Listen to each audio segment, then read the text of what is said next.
வணக்கம் வணக்கம். ஒரு சூப்பரான பருப்பு துவையல் என்னோடய ஸ்டைலில் ஹெல்த்தி சரண் சமையலில் பண்ணிடலாமா? அதுக்கு ஒரு பேனில் 2 டீஸ்பூன் எண்ணெய் விட்டுக்கோங்க. எண்ணெய் காயட்டும். காஞ்ச பிறகு ஒரு 3 வரமிளகாவை எடுத்துக்கோங்க. உங்களுக்கு காரம் அதிகம் வேணுன்னா இன்னொன்று ஒரு மிளகா சேர்த்துக்கோங்க.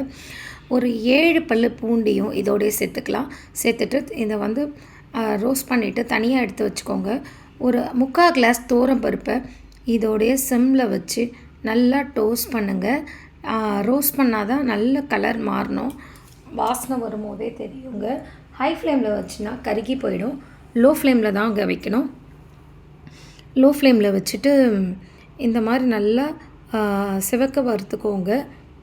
சிவக்க வறுத்த பிறகு இந்த பருப்பு துவையல் வீட்டில் இருக்கிற பொருளை வச்சே பண்ணிக்கலாங்க. அவ்வளோ டேஸ்ட் அருமையாக இருக்கும்.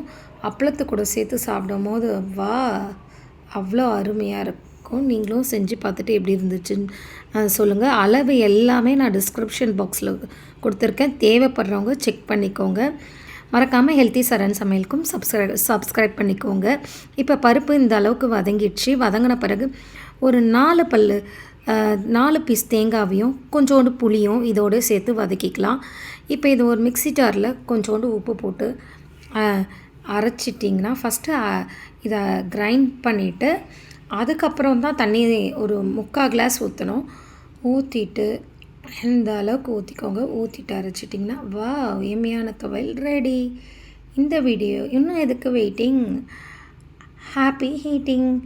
இந்த வீடியோ பிடிச்சிருந்தா ஹெல்த்தி சரண் சமையலுக்கு மறக்காமல் சப்ஸ்கிரைப் பண்ணுங்கள், ஷேர் பண்ணுங்கள். டாட்டா, பாய் பாய். இந்த மாதிரி இன்னொரு இன்ட்ரெஸ்டிங்கான ரெசிபியோடைய உங்களை நான் மீட் பண்ணுறேன். பாய்.